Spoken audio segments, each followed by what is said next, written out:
¿Qué tal? Pues bienvenidos a la introducción de este curso diplomado Criminología Empresarial.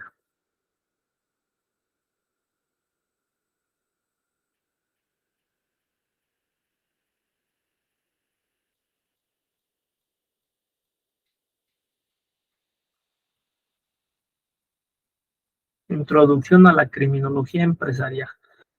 Vamos de lleno al tema, vamos entrando directamente al tema. Recuerden que esta es una introducción, no abordaremos en profundidad ningún tema, por tanto los conceptos son a manera de recordatorio. Y bueno, confusión epistemológica.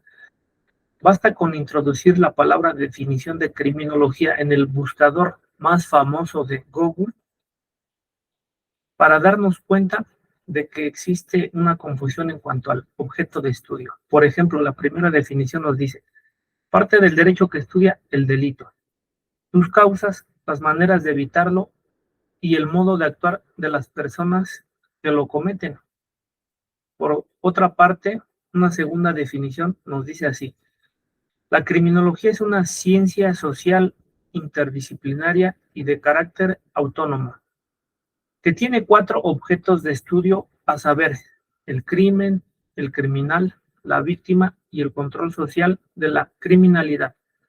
Por tanto, el punto número 1 que debemos dejar sumamente claro es cuál es el objeto de la criminología, puesto que de este objeto partiremos para desglosar todo el tema y por consiguiente entender la especialidad de la criminología denominada criminología empresarial. Vamos a adoptar una definición que fue acuñada por el doctor maestro Alfonso Quirós Cuarón, definición la cual ha sentado las bases en México y que ha sido aceptada por el gremio de los criminólogos. Hecho demostrado, pues, en los planteles educativos donde oficialmente se instruye en criminología, esta definición es la que siempre se aborda. Y dice así: es una ciencia sintética, causal, explicativa, natural y cultural de las conductas antisociales. Aquí vamos a destacar 3 elementos que son de suma importancia. Número 1 es una ciencia. Número 2, sintética. Y número 3, que es el objeto de estudio, conductas antisociales. Por tanto, el objeto de estudio de la criminología por excelencia son las conductas antisociales. Ahora vamos a comprender por qué las conductas antisociales son por excelencia ese objeto de estudio. Para esto tenemos que diferenciarla de otras 3 conductas universales, que son las conductas sociales, asociales y parasociales. Estas 3 conductas no afectan al bien común. Por tanto, las conductas antisociales son las que sí afectan al bien común. Ahora, ¿cuál es la definición técnica de conductas antisociales? De igual manera, desarrollada por el maestro doctor Luis Rodríguez Manzanera. La conducta antisocial, en definición, es conducta que va en contra del bien común, atenta contra la estructura básica de la sociedad, destruye los valores fundamentales, lesiona las normas elementales de convivencia. A manera sencilla, es todo lo que va en contra del bien común. Esto, por tanto, está sumamente entendido. Vamos a ver las 3 negativas del maestro Luis Rodríguez Manzanera, que están directamente relacionadas con las conductas antisociales. Número 1. No todo sujeto antisocial o desviado es un delincuente, y no todo delincuente es por fuerza un antisocial. Número 2. No toda desviación comporta delito, Ni todas las conductas previstas por las leyes penales deben considerarse a priori como conductas antisociales. Y número 3, no todo desviado es un antisocial, aunque todo antisocial es por lógica un desviado. Vamos a dar un ejemplo sencillo de esta última negativa. ¿Cuál sería la diferencia entre una conducta antisocial y una conducta desviada? Si la conducta antisocial es la que va en contra del bien común, la conducta desviada es la que, como su nombre lo indica, se desvía de la estructura básica de la sociedad, pero no necesariamente la vulnera. Vamos a dar un ejemplo. Actualmente en nuestra cultura, la homosexualidad se podría considerar como una conducta desviada, puesto que no es bien vista por el común denominador. Mas esto no quiere decir que una persona con estas características sea un antisocial, es decir, vaya en contra de ese bien común. Por tanto, sería un desviado para lo que a la sociedad respecta, mas no un antisocial para lo que a la definición y a la criminología respecta. Por consiguiente, no podemos aceptar, por lo tanto, que una conducta sea considerada criminal o antisocial por el solo hecho de estar prohibida por la ley. ¿Qué es el bien común? Es aquel que es apto para servir o perfeccionar la naturaleza humana en cuanto tal, independientemente de las condiciones individuales que provienen en cada ser humano de su raza, nacionalidad, edad, profesión, condiciones sociales, religiosas u económicas. Bueno, aquí vamos a dar un ejemplo de por qué una conducta sea considerada criminal o antisocial por el hecho de estar prohibida por las leyes. Esto es una controversia incluso desde la fundación como ciencia de la criminología. Recordemos que esta nace como la antropología criminal, el estudio científico del hombre criminal. En el contexto en el que se estudiaba a ese hombre criminal, existía una predominancia sobre la ciencia del derecho para tratar de explicar estas conductas, estos fenómenos, estos sujetos.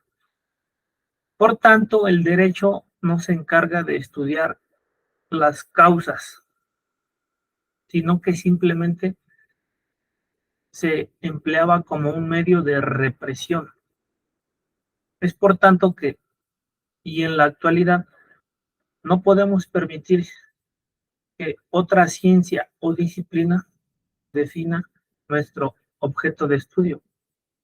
Pues en 1885, cuando la criminología se constituyó como ciencia, pues esta se caracterizó por su autonomía e independencia, obviamente por la definición de su objeto de estudio, de su método de investigación, de su conjunto de conocimientos que emplea para la explicación de ese fenómeno y de la síntesis, es decir, de la transformación de esos conocimientos de manera lógica, sistematizada, estructurada, que dan por consecuencia una explicación científica de ese fenómeno, de ese sujeto, de esa persona. Comprendiendo el delito como conducta antisocial. ¿Por qué el delito si es una conducta antisocial?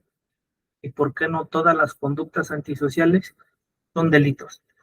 Las leyes son las condiciones con que los hombres, aislados e independientes, se unieron en sociedad, cansados de vivir en un continuo estado de guerra y de gozar de una libertad que les era inútil en la incertidumbre de conservarla. La necesidad obligó a los hombres a ceder parte de su libertad propia. El agregado de todas estas porciones de libertad posibles formas el derecho de castigar. Todo lo demás es abuso y no justicia. Es un vínculo necesario para mantener unidos los intereses. César Beccaria. Por tanto, el derecho se encarga de regular el comportamiento del ser humano en sociedad. Pero ¿por qué decimos que no todo delito es una conducta antisocial?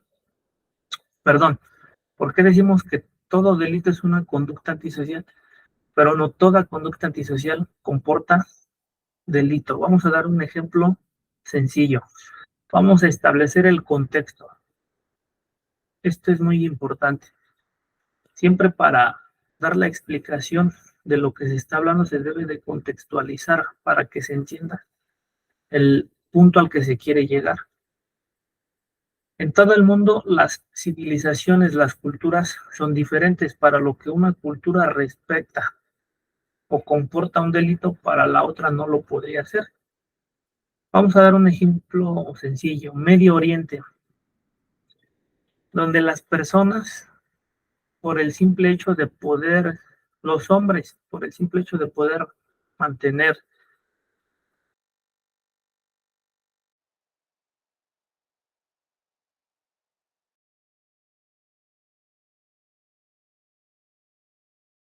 control social.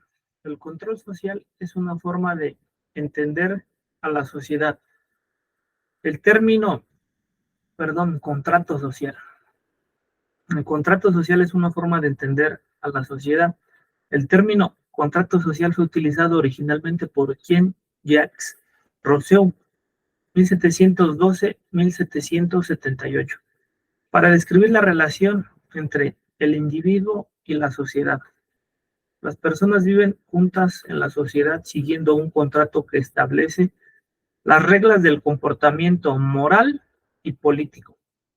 Los contratos sociales pueden ser explícitos, como por ejemplo las leyes, o implícitos, como por ejemplo alzar su mano en el aula para pedir permiso de hablar.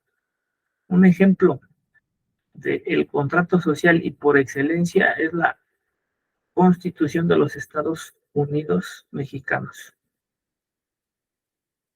norteamericanos, perdón. Esta es una parte bastante explícita del contrato social de este país.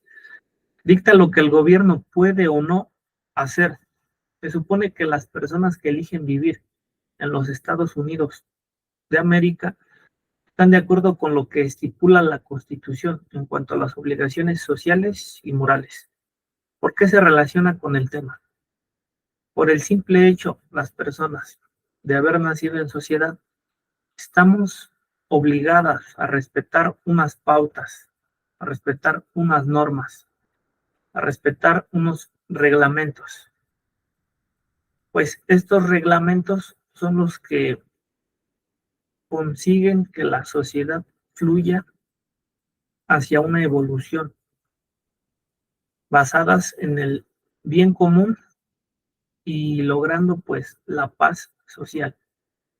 Por tanto, las personas que vulneran esta paz, este contrato, pues están cayendo en las conductas antisociales. La ONU se pronunció ante la Segunda Guerra Mundial y dijo que esta acción habría sido un crimen de lesa humanidad. Dentro de los objetos de estudio de la criminología, que por excelencia, lo repito, las conductas antisociales, pero no deja de lado al crimen, a la criminalidad y por supuesto al criminal, se encuentra un término que solemos confundir: delincuencia, criminalidad, crimen, delincuente, criminal, etcétera. ¿De dónde surge el término crimen y cuál es su definición?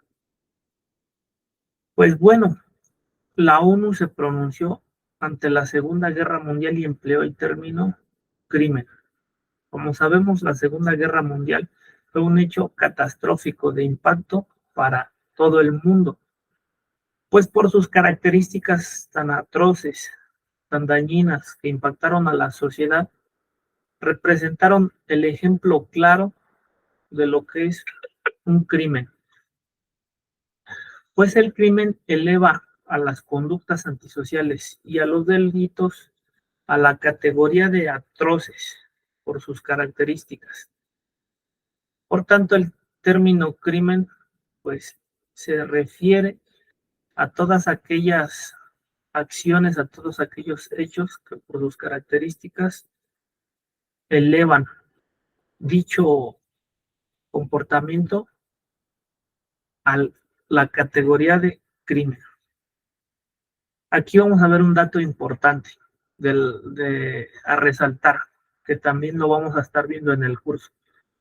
Es que posterior a esa Segunda Guerra Mundial se hace la Declaración Universal de los Derechos Humanos, adoptada por la Asamblea General de la ONU el 10 de diciembre de 1948.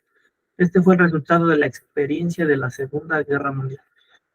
Estaremos viendo los derechos humanos, el derecho humano internacional, pues esto está directamente relacionado con la criminología en cuanto a que aquí pues ya se reconoce que cualquier persona, por el simple hecho de existir, merece, tiene sus derechos a la vida, derechos a la libertad, derechos incluso a los alimentos, a una vivienda digna, etcétera.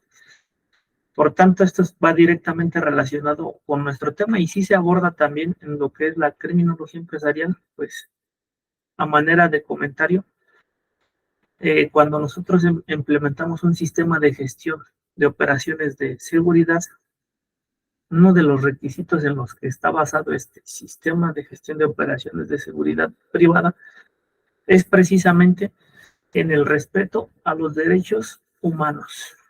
Pero bueno, eso lo veremos más adelante. Pues todo este rollo que ya vimos fue para llegar a este punto principal, para entender que las conductas antisociales son la base de la criminología. Por consecuente, se encuentran los delitos, es decir, las conductas antisociales pueden evolucionar a delitos y los delitos pueden evolucionar a crímenes, como ya lo vimos en ejemplos anteriores. Vamos a definir cada una de estas por último para que queden sumamente claras. Empecemos por la definición de crimen, categoría en la que se eleva al delito por sus características peculiares, catastróficas y aberrantes. Definición de delito, según el derecho positivo mexicano, en su Código Penal, en su artículo 7º, el delito es el acto u omisión que sancionan las leyes penales. Y las conductas antisociales, en definición, son conducta que va en contra del bien común, que atenta contra la estructura básica de la sociedad, destruye sus valores fundamentales, lesiona las normas elementales de convivencia. Hasta aquí debería de haber quedado claro la base de la criminología, que son las conductas antisociales, y disculpen que una y otra vez lo ratifique, pero en verdad que actualmente aún existe una confusión en cuanto al objeto de estudio de la criminología, y la verdad es que esto ya no debería de pasar, puesto que, como lo hemos observado, la criminología se constituye como ciencia definiendo su objeto de estudio por excelencia. De hecho, una de las 4 características para que un compendio de conocimientos se conciba o se contemple como ciencia es esa, que el objeto de estudio esté bien definido por la misma y que esté sumamente delimitado de otras ciencias. Y pues bueno, continuamos con el tema teoría evolutiva darwiniana. ¿Por qué es importante esta teoría? Bueno, a continuación vamos a ver en qué consiste. La hemos visto desde la secundaria, incluso en biología. Yo recuerdo muy bien a mi profesor que me hablaba mucho de Charles Darwin, de la evolución de la especie, de la selección natural. Pero ¿por qué esto es sumamente importante? Esta teoría explica que los seres vivos tienen su origen y que a lo largo de su vida van cambiando poco a poco. A estos cambios paulatinos se les conoce como evolución, y todos estos cambios vienen determinados por la selección natural como parte del proceso evolutivo. Por tanto, aquella especie que no evolucione, que no se adapte a su medio ambiente, pues se va a convertir en una víctima de su medio, de su ecosistema. Por consiguiente, pues desaparecerá. El ejemplo claro y el más preciso podríamos decir lo que es el ser humano. Acuérdense de la evolución desde el Homo erectus, cuando el ser humano bajó, de los árboles, y pues en su evolución para buscar cuidarse de los animales intentó erguirse para observar, porque los matorrales allá en África, recordemos que son muy altos. Entonces, en esa constante de erguirse, fueron evolucionando a grado de que se convirtieron también en seres pensantes. ¿A qué quiero llegar? Que esto aplica también para las ciencias y en específico para la criminología. Nuestra ciencia debe de evolucionar, debe de dar respuestas concretas, para casos específicos, para exigencias actuales. Porque si nuestra ciencia no evoluciona, no otorga esas respuestas, pues por simple lógica, su destino sería que esta quedaría en el olvido, decantada. Por tanto, deberíamos de evolucionar, y una forma de evolucionar es responder a las problemáticas que específicamente enfrentan las empresas en sus operaciones día con día. Pues bien, conductas antisociales intraempresariales y exoempresariales. Vamos entrando al tema. ¿Cuáles son las conductas antisociales que el criminólogo puede resolver dentro de las empresas? ¿Cuáles son las problemáticas que les puede ayudar a resolver? Entre un sinfín, pero las más comunes, las más frecuentes: el robo, el hurto, el fraude, la extorsión, las lesiones, daños a la imagen de la empresa, derechos de autor, patentes, espionaje corporativo, robo de identidad, secuestro de equipos o sistemas tecnológicos, lo que se conoce como ransomware, daños, interrupciones y robo de datos, lo que se conoce como malware, secuestro de empleados, secuestro del VIP y robo por empleados. Son solo algunas de las conductas que el criminólogo, en el entendimiento del fenómeno criminal, en el entendimiento de la etiología, de las causas, de las cadenas causales.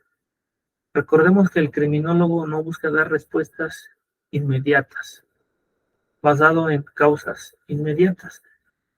Pues como sabemos, para resolver un problema de forma, primero hay que resolverlo de fondo. Y esto pues es sumamente claro para los expertos en criminología. Vamos a definir la criminología empresarial. Este tema de definiciones de conceptos lo veremos en una presentación en el primer módulo, que es Introducción a la Criminología Empresarial, o la carpeta que lleva por nombre Criminología Empresarial. Vamos introduciéndonos al tema. ¿Qué es la criminología empresarial? Es una criminología especializada. Número 1, criminología especializada. En el estudio de las conductas antisociales y sus efectos dentro de unidades económicas. Recordemos que una unidad económica es un negocio, una empresa, la cual puede ser una microempresa, una pequeña empresa, una mediana empresa y una empresa grande, cuyo objetivo es preservar los bienes, prevenir pérdidas, gestionar riesgos y evitar daños a terceros, eximiendo de responsabilidades jurídicas o civiles, aplicando conocimientos, métodos y técnicas. Esto es sumamente importante porque es lo que le da la base científica. Especializados que le permitan a la empresa lograr su continuidad de negocio y mejora continua, aportando un valor adicional en la rentabilidad del negocio. Cada uno de estos elementos subrayados son de suma importancia y que los definiremos a conciencia, a profundidad, en módulos posteriores. Uno que cabe resaltar es la mejora continua. Tradicionalmente, en los departamentos de seguridad, los jefes de seguridad, los coordinadores de seguridad, no basaban sus resoluciones en análisis, en identificación, en evaluación de riesgos, sino que más bien todo era empírico. Lo que se busca con la mejora continua es evolucionar a la criminología, es evolucionar a estos departamentos de seguridad a que se tomen decisiones fundamentadas en una ciencia, fundamentadas en un conocimiento científico. Disculpen los ruidos, pero es que estoy aquí, un lugar donde hay muchas casas cerca, y pues no lo puedo evitar. Por tanto, la mejora continua, todos los sistemas de gestión, sobre todo el de seguridad, está basado en la mejora continua. Lo que se busca con la mejora continua es siempre superarse, es encontrarse en un constante cambio, en un constante camino hacia la mejora.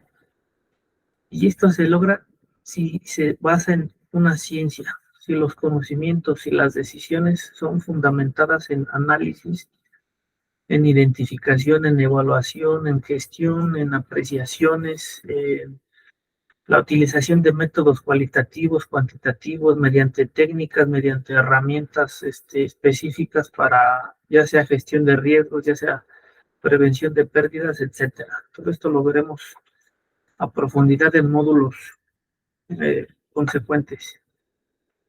Importancia del estudio de la criminología. Vamos entendiendo por qué es importante que la empresa contrate criminólogos. Bueno, según el Instituto Nacional de Geografía y Estadística, INEGI, a través de su encuesta nacional de victimización de empresas, ENVE, y que dicha encuesta cuenta con información de las unidades económicas del sector privado sobre la prevalencia delictiva, los niveles de incidencia delictiva y la correspondiente cifra negra, así como las características del delito, el contexto de la victimización y el impacto económico y social del delito en las unidades económicas. Recordemos que todos los análisis deben de estar basados en fuentes confiables, fuentes de información confiables, oficiales, o pueden ser fuentes incluso abiertas, fuentes cerradas, fuentes incluso provenientes de instituciones privadas, pero a final de cuentas basadas en datos, en información verídica, real, fehaciente. Y esta encuesta nos arroja datos sumamente importantes a la hora de entender el impacto de la delincuencia sobre las empresas, sobre el sector empresarial. Esta encuesta, bueno, pues dio a conocer que en el 2022, una de cada 4 de las empresas en el país fue víctima de un delito y más de la mitad El 52.9% consideró la incidencia delictiva como el principal problema para su operación.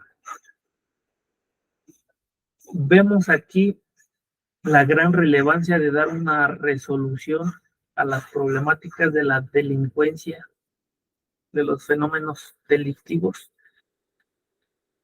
al entendimiento del criminal, para, por ende, poder prevenir estas conductas que se traducen directamente en pérdidas. No solamente en pérdidas, se traducen en riesgos, en amenazas que acechan la operatividad de la empresa, que acechan toda una gran estructura, todo un gran sistema que va desde la cadena de suministro, que va desde centros de distribución, que va desde puntos de venta, etcétera. Es un impacto en la estructura a nivel global.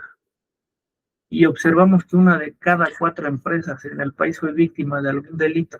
Pues bueno, más adelante lo veremos, pero algo estamos haciendo mal en temas de seguridad pública, porque cuando se trata de resolver estas problemáticas para las empresas, pues estamos fallando.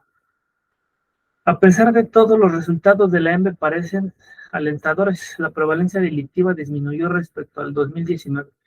En ese año, la estimación fue que el 30.5% de las unidades económicas del país fue víctima de algún delito. En 2021 bajó a 24.6%. Sin embargo, los resultados reflejan una menor afectación ocasionada por el cierre de la economía durante la pandemia. A pesar de las restricciones sanitarias, casi la mitad de las empresas grandes, 45.9%, y medianas, 46.9%, una de cada 3 de las pequeñas y el 23% de las microempresas fue víctima de un delito el año pasado. Aquí vemos la importancia, el gran acecho de la delincuencia en las empresas. Pues bien, la inseguridad y el crimen a las empresas afecta a la competitividad del país. Si no hay condiciones mínimas de gobernanza, con instituciones capaces de hacer cumplir un Estado de Derecho, las inversiones se inhiben o de plano se cancelan. Estamos en una espiral delictiva. No hay desarrollo, no hay crecimiento económico, faltan oportunidades, hay crimen e inseguridad, lo cual a su vez impide crecer. Aquí vemos el impacto, sí, directo a las empresas, pero también vemos el impacto secundario, el impacto en la sociedad, el impacto en la población. Pues las empresas, como sabemos, derrochan capital, generan empleos, generan pues competitividad, generan productividad. Todo esto se ve impactado por el tema de la inseguridad, de los fenómenos criminales. Tema que es sumamente relevante y que por supuesto el criminólogo encuentra respuestas efectivas a estos problemas concretos. Durante el 2021, el costo total estimado a consecuencia de la inseguridad y el delito a las empresas ascendió a 120,000 millones de pesos. Esto es una cifra alarmante, sumamente exponencial, porque si lo comparamos, por ejemplo, con el presupuesto de la Secretaría de Seguridad Pública y Ciudadana de ese mismo año, que fue de 99,000 millones de pesos. O sea, nos damos cuenta que ni con el presupuesto de toda la Secretaría de Seguridad Pública del país podrían cubrirse todas esas pérdidas, esas afectaciones que sufren las empresas.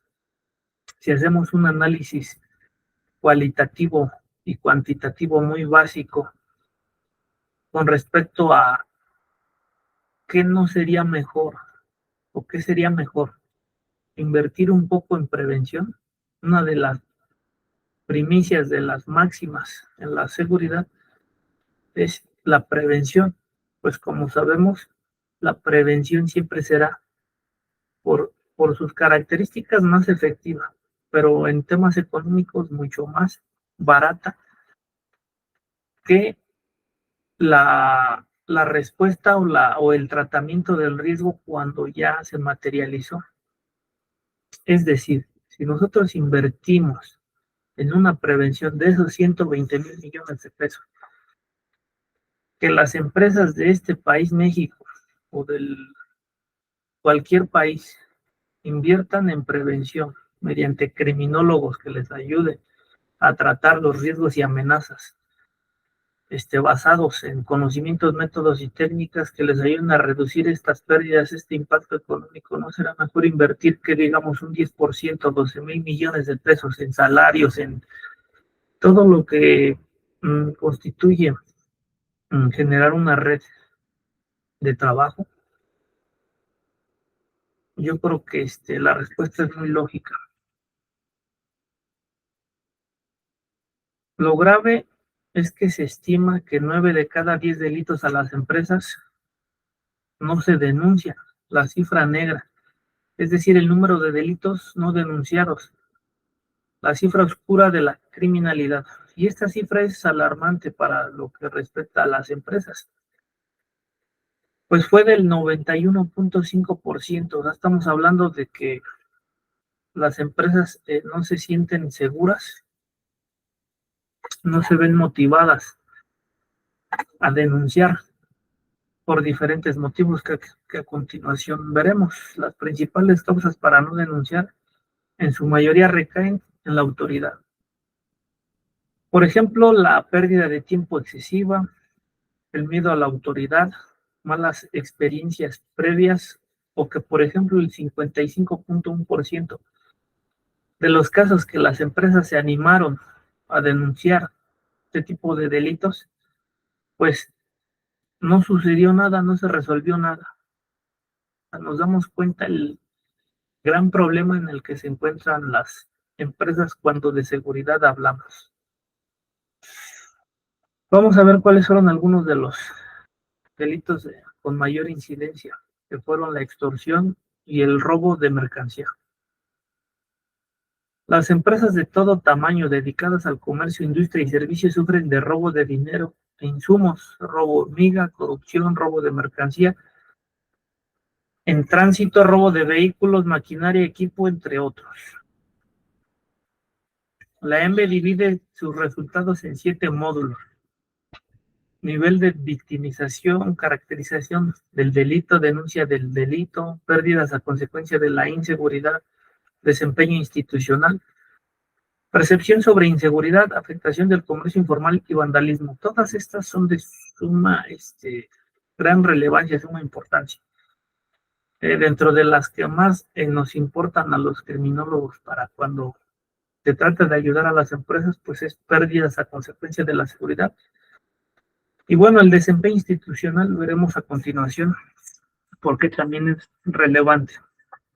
A raíz de toda esta criminalidad que enfrentan las empresas, pues como sabemos, cuando existe una oferta, existirá una demanda. Entonces se ha creado, o bueno, se intentó resolver estos problemas que enfrentan las empresas en relación a la seguridad, contratando empresas de seguridad privada. Y pues bueno, la seguridad privada ha tenido un mayor auge en los últimos años. El sector de la seguridad privada en México está en constante crecimiento. Desde 2012 habiendo aumentado un 180% en valor hasta el año 2016. En 2017 el crecimiento del sector se ha atenuado, pero continúa creciendo del 3 al 4% anual, mientras que en el país en su conjunto crece al 2 al 3% y se opone al 1.5% del PIB. Es decir, que no solamente los costos por pérdidas, por daños, por daños directos e indirectos a las empresas, sino que vemos los costos indirectos, que en este caso son los gastos en seguridad privada en empresas de seguridad privada, y esto equivale al 1.5% del PIB. Estamos hablando de miles de millones de pesos, pero vamos a hablar de cifras clave de la seguridad privada. Actualmente existen 6,000 empresas constituidas, algunas legales y algunas pues alegalmente. ¿Cuáles son los principales servicios que ofertan estas empresas? Pues cuerpos de seguridad, custodios de mercancías y apoyo tecnológico.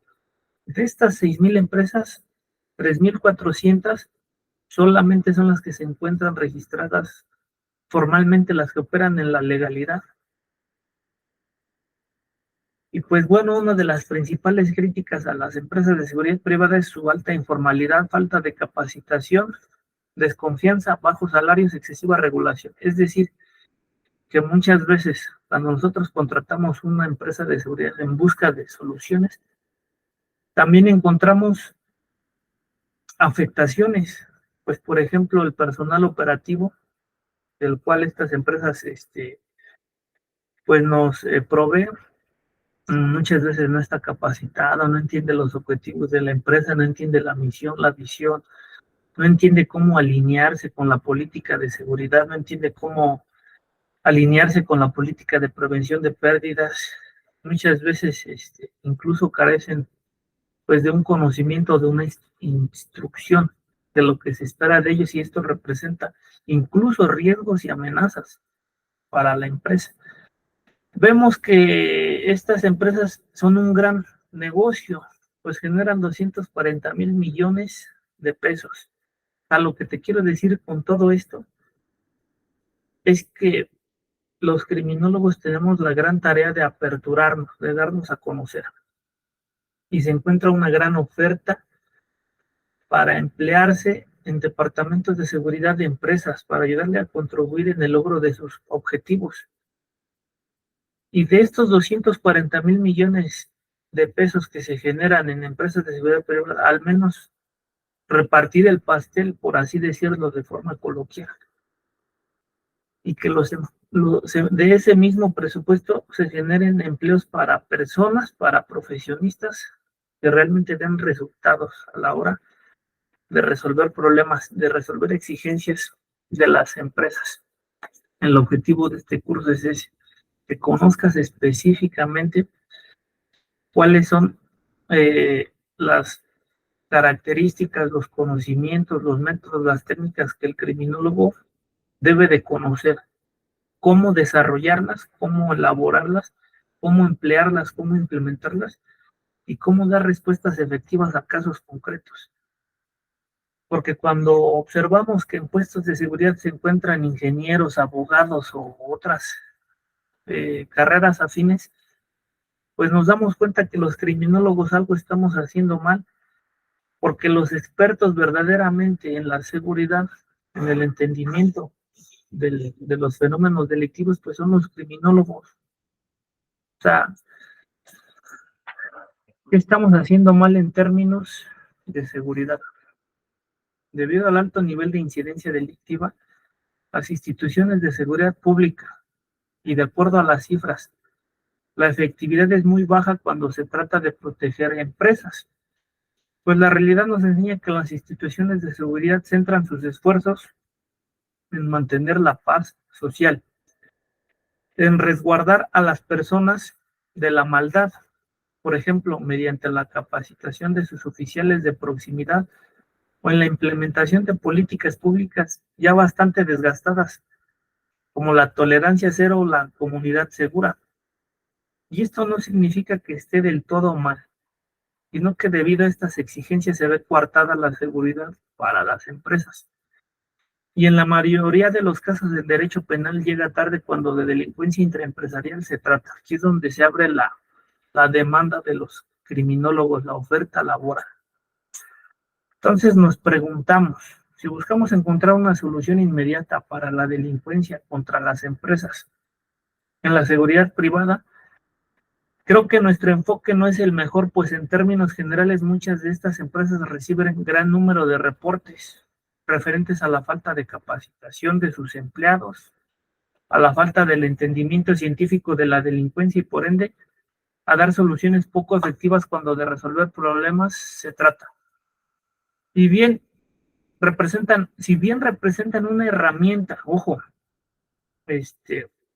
no estoy diciendo que las empresas de seguridad no funcionen,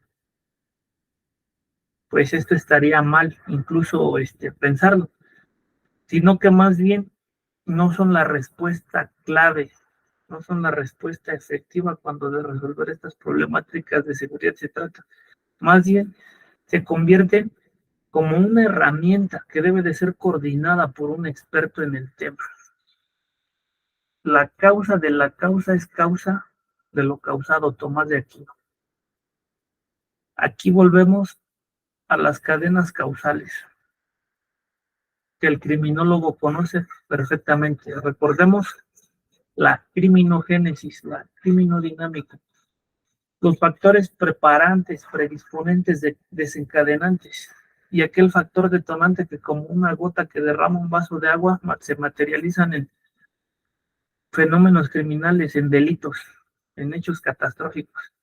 Pues bueno, el conocimiento de todos estos factores, causas, nos llevan a la resolución de problemas de forma efectiva. Decía el gran filósofo Aristóteles que el conocimiento de las cosas sin el conocimiento de sus causas era un conocimiento trunco y por ende no tenía validez. Criminólogo en las empresas. Es por lo anterior que el científico especialista en el entendimiento de las conductas antisociales, del delito, del crimen y de la etiología del crimen proporciona respuestas a problemas específicos de las empresas en temas de seguridad, de protección de activos, de prevención del delito y de prevención de pérdidas. Empresas, pues también he identificado que muchos colegas están en situación de desempleo. Que sepan que los criminólogos podamos trabajar en empresas de forma digna, desarrollar un trabajo de excelencia, dar resultados y ser muy bien remunerados. Y pues bueno, ¿cuántas empresas existen en México o existían en el 2014? Un total de 4.048.543 empresas. El DNUE, otra herramienta de la que nos hacemos valer, es de fácil acceso y consulta de los datos de identificación, ubicación, contacto, actividad económica y tamaño, según estrato del personal ocupado, de los negocios, ubicados en el territorio nacional a partir del estudio sobre la demografía de los negocios 2021. Es decir, que el DNUE interactivo nos arroja datos importantes. Por ejemplo, que actualmente en el 2022-2023 existe un total de 5.528.698 empresas, unidades de negocio. ¿Por qué es relevante este dato? Porque existen 528.000, perdón, hace rato dije millones, son miles, 528.698 empresas, negocios existen, el mismo número de oportunidades laborales para el criminólogo. ¿Por qué? Porque no solamente se puede insertar en departamentos de seguridad patrimonial de las empresas, sino que también puede fungir, por ejemplo, como asesor externo a la hora de resolver problemas específicos. Se puede volver consultor en sistemas de gestión de seguridad, consultor en gestión de riesgos. Existe una infinidad de forma en que las empresas otorgan un medio de empleamiento para el criminólogo. En el 2023 existen 5.528.698 empresas. Otra vez más, una disculpa por los números son un poco, revuelven un poco en la mente, con una disculpa. De lo inductivo a lo deductivo. De lo anterior podemos deducir que cada empresa necesita de seguridad para su operatividad, para su correcto funcionamiento. Es ahí donde el criminólogo encuentra una gran oportunidad laboral, pero aún más allá de eso es donde la criminología encuentra la oportunidad de colaborar y, por supuesto, ayudar en temas específicos a la sociedad y empresas. Y sirve como herramienta para apoyar a las empresas en su continuidad de negocio y, por supuesto, en la rentabilidad mediante la prevención de pérdidas. Existe una frase muy importante, no me acuerdo ahorita del autor, es un norteamericano. Más o menos la idea dice así: todo lo que se mide se controla y todo lo que se controla tiende a ser exitoso. Es decir, si nosotros a la hora de implementar seguridad, a la hora de implementar sistemas de gestión de seguridad, ¿esto qué nos permite como expertos en seguridad? Bueno, un sistema de gestión pues le da trazabilidad a los problemas, le da consistencia al sistema, le da viabilidad. Y el sistema de gestión nos permite implementar indicadores de medición. Y estos indicadores de medición pues nos arrojan resultados concretos en cuanto a riesgos, en cuanto a amenazas que deben de ser tratadas. Y una vez que nosotros podemos identificar y medir todos estos riesgos y amenazas, los podemos controlar y por ende podemos disminuir el impacto de daño a los valores que estos pudieran tener, o en su caso, erradicarlos o al menos mitigar ese daño a los valores. Recordemos que hay riesgos que podemos asumir y hay riesgos que no podemos asumir, no podemos tolerar y que por supuesto deben de ser prioritarios en nuestros objetivos y metas en los departamentos de seguridad. Y todo esto pues aplicando este análisis cuantitativo y cualitativo. Esto está por demás, creo que aclararlo. Análisis cuantitativo pues básicamente es el que se encarga de analizar las características morfológicas de un objeto, de una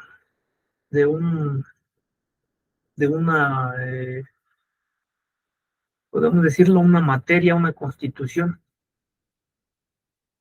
elementos, por ejemplo,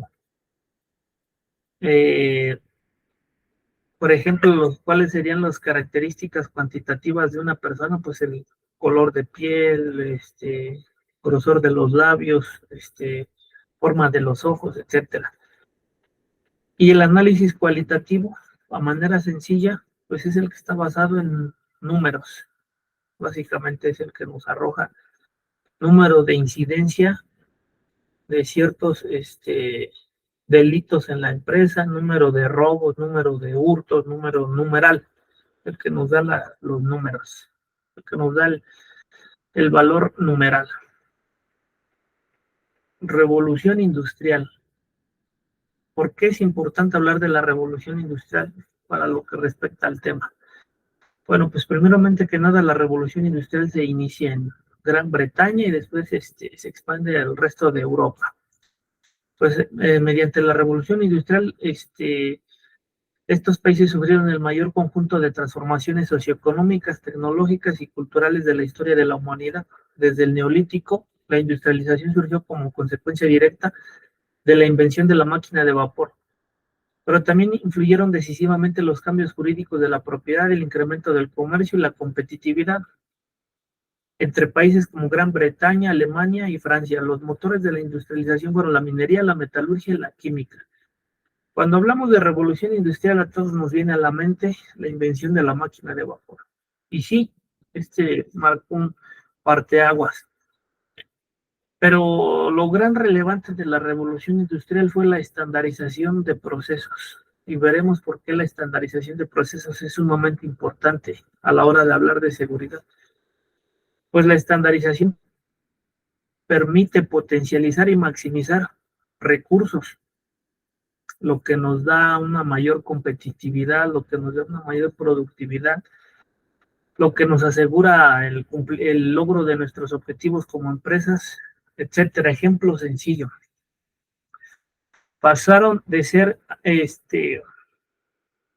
si no mal recuerdo, la revolución industrial sería ya por 1781. En aquellos tiempos todas las actividades eran manufactureras, eran manuales, eran artesanales. Entonces, por ejemplo, una carretilla, se diseñaban las ruedas de forma artesanal, el carpintero. Cuando se descomponía, esa rueda se rompía por algún motivo, por algún factor, pues bueno, se tenía que diseñar otra rueda de forma artesanal, y esto pues implicaba más tiempo, se dejaba de producir con esa carreta, se impactaba en la economía de la persona que dejaba de trabajar, etcétera. Cuando se estandarizan los procesos, se estandarizan las máquinas.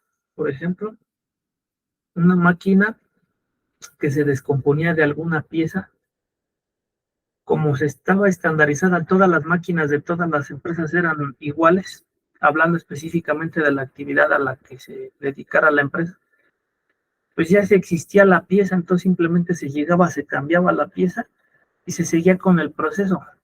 Entonces esto es importante porque no se perdía producción, los clientes eran cubiertos en sus necesidades. Entonces la estandarización permite la maximización y la potencialización de los recursos. Esto en seguridad es de suma importancia, pues organismos internacionales han buscado estandarizar la seguridad para potencializar los recursos de las empresas y maximizar sus procesos, es decir, para lograr que su continuidad de negocios siempre se encuentre en expansión. Y uno de esos eslabones de ese sistema, de esa expansión, es la seguridad, que en la mayoría de los casos, por no decir en todos, siempre es el eslabón más débil. Por tanto, cuando se implementa la estandarización en seguridad, que es lo que nosotros veremos también en este curso, estándares internacionales en relación a la seguridad, lo que nos va a permitir potencializar y maximizar nuestros recursos.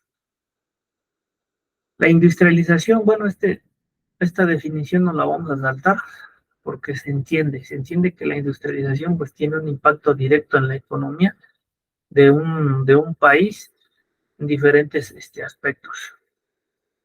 Monterrey como ejemplo de industrialización, pues bueno, vemos que uno de las estrategias implementadas en el país es el nearshoring para potencializar, para maximizar la inversión extranjera, la inversión empresarial. Bueno, ¿qué es el nearshoring? Vamos a definirlo de manera muy, muy simple. Es una estrategia empresarial que consiste en trasladar procesos, servicios y funciones de una zona a otra que tenga mejor distancia geográfica. Pero ¿por qué es importante toda esta estrategia del nearshoring, toda estrategia de captación de recursos extranjeros, de inversión extranjera? Porque como ya lo vimos con la industrialización, las empresas traen consigo un sinfín de beneficios para las sociedades, para el país donde se establece. Y vemos que uno de los grandes retos en esa expansión de las empresas es la inseguridad que reina en varios estados, sino, o podríamos decir que incluso en el país. La Asociación Mexicana de Parques Industriales Privados, AMPI, precisó que la primera etapa de este proceso arribaron al país casi 100 empresas de diferentes países, siendo las asiáticas las que más recolocación tuvieron. Bien, continuemos. El AMPIP dijo que se requiere un cambio de la política energética, de suministro de agua y una reducción en la criminalidad para maximizar esta oportunidad. Precisa el documento de la institución bancaria, es decir, que a las empresas les interesan tres elementos principales, tres obstáculos en su operación, que es la política energética, el suministro de agua y la criminalidad. Como ya lo vimos, ¿quién es el experto en la criminalidad? Este es un problema global incluso, es un problema complejo. Lo que se busca es reducir esa problemática, ese impacto de daño a las empresas. Lo que se propone aquí en este curso es que al existir un conjunto de criminólogos que se inserten de forma estratégica en esas empresas, coadyuven desde su enfoque a reducir esos riesgos y amenazas para esa empresa. Entonces, si logramos generar una red de criminólogos que trabajen en diferentes empresas, bueno, esto es de suma importancia porque incluso pasamos a ser una herramienta, formamos parte de la seguridad privada. La seguridad privada es una herramienta a su vez de la seguridad pública para tratar estos problemas. Pero insisto, y discúlpenme que sea tan repetitivo en esto, pero ¿quién más que otro profesionista es más experto en el entendimiento y resolución de la criminalidad que el criminólogo? Y pues bueno, confirman 24 proyectos de inversión para Nuevo León. Aquí vamos a ver la inversión, extracción de inversión extranjera directa fue de 15.500 millones de dólares. Vemos el gran impacto económico. Con los proyectos confirmados se sumarán 766.2 millones de dólares de inversión extranjera directa en la entidad, así como 17.040 nuevos empleos. Es decir, que si no logramos controlar la criminalidad, todas estas inversiones y todos estos empleos se ven tambaleantes. ¿Por qué? Porque las empresas, al no sentirse seguras, pues obviamente no buscarán expandirse ni implantarse en nuestro territorio, en este caso en Nuevo León. Problemática que enfrentamos todos los días, enfrentan todos los días las empresas y que necesitan de expertos que les ayuden a gestionar estos problemas. Y pues bueno, la globalización, proceso histórico, resultado de la innovación humana y el progreso tecnológico. ¿Por qué es importante la globalización? Porque en su crecimiento las empresas, en su mejora continua, pues buscaron expandirse a otros países y esta expansión pues representó retos importantes. Dentro de los retos pues se encuentra la seguridad. Por ende, el tema de la seguridad es sumamente relevante. Vemos que existen organismos internacionales como ISO Internacional, como ASIS Internacional, que han tratado de dar una solución a estas problemáticas. Pero como sabemos, el problema es complejo, es amplio, y lo que busca es específicamente en este curso que los criminólogos resuelvan esas problemáticas.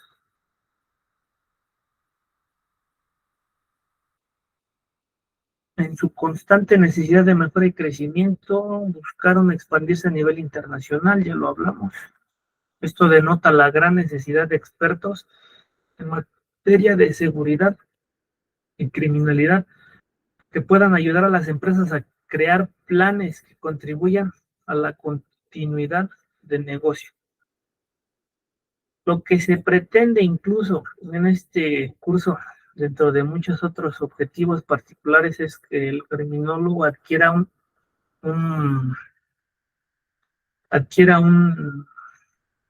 ¿cómo lo puedo decir?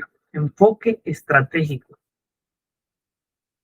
Que dejemos atrás lo tradicional, aquello que está basado simplemente en lo empirismo, basado en simplemente en aseveraciones, sino que mediante nuestro conocimiento científico emitamos resoluciones, emitamos recomendaciones lo más certeras posibles y que éstas impacten directamente en la mejora de la empresa, en la mejora continua, alineados con el enfoque estratégico de la empresa.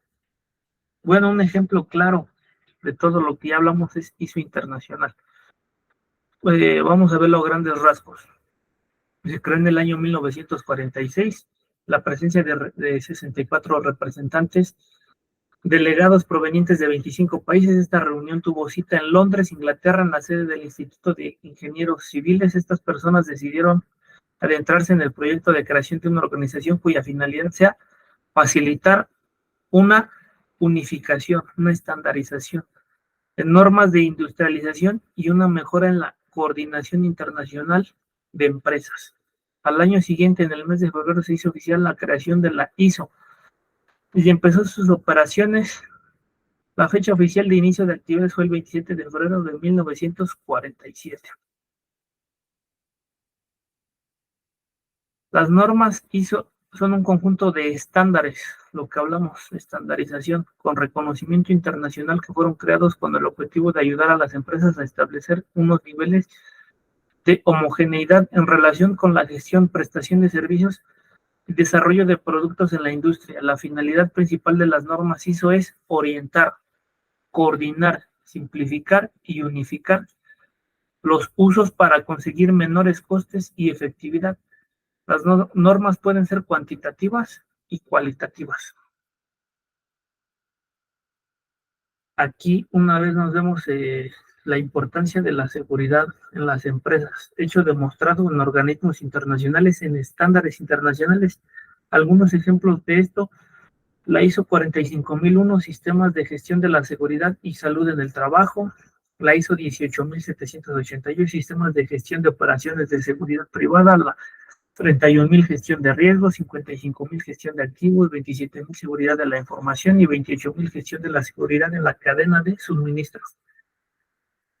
Lo que se busca en este curso es alinear el conocimiento científico, criminológico, con estándares internacionales de seguridad, lo que nos permita obtener un conocimiento real, actual, de lo que se maneja en la seguridad en las empresas en todo el mundo, de lo más actual, de lo que da más resultados. ¿Para qué? Para tomar decisiones acertadas, para minimizar el riesgo de daño a los valores, para minimizar la incertidumbre en la toma de decisiones, para lograr la protección de activos, para lograr la rentabilidad de negocio, para contribuir en el logro de los objetivos de la empresa. Pues bueno, un sinfín de, de beneficios. Y en conclusión, podríamos agotar horas de trabajo en la comprensión de la importancia del criminólogo en el sector empresarial. Lo que es un hecho es que el criminólogo es conocedor de la cadena causal del delito, sabe en qué fases intervenirlo, es conocedor de métodos y técnicas para la resolución de problemas específicos en materia de seguridad pública y privada. Si queremos mejorar a nivel seguridad privada y empresarial, debemos encargarnos de insertar profesionales en esta área, quienes pueden ser más. ¿Quién puede ser más profesional en este tema que el criminólogo? Por último, es una pieza esencial en el departamento de seguridad de las empresas, el asesoramiento fundamentado para la toma de decisiones oportunas. Lo que se busca también con este curso diplomado es que los empresarios nos conozcan como profesionales, que conozcan de lo que somos capaces, que conozcan de los conocimientos, las herramientas que les pueden ayudar a la hora de resolver problemas importantes en sus empresas, y que por supuesto somos una pieza clave en esa gran estructura que se llama empresa. Pues bueno, aquí finaliza la introducción empresarial. El curso diplomado es muy prometedor. Créanme lo que se van a abordar temas muy específicos, vamos a abordar temas a conciencia. Van a aprender cómo diseñar el sistema de gestión de seguridad, cómo evaluarlo, cómo corregirlo en su defecto. Van a aprender cómo elaborar políticas de seguridad, cómo elaborar manuales de seguridad, cómo elaborar informes completos de seguridad. Van a adquirir herramientas, van a adquirir conocimientos específicos. Vamos a ver normas genéricas, por ejemplo, de gestión de riesgos como la 31.000, pero también normas específicas a riesgos empresariales, como lo es el ESRM, Enterprise Security Risk Management. Es decir, que todo lo que veamos aquí va a ser especialmente enfocado a riesgos empresariales, a seguridad empresarial, todo va relacionado a las empresas. Ten por seguro que vas a aprender cosas muy importantes que te permitirán desarrollarte con éxito y con excelencia en empresas. Y pues fin.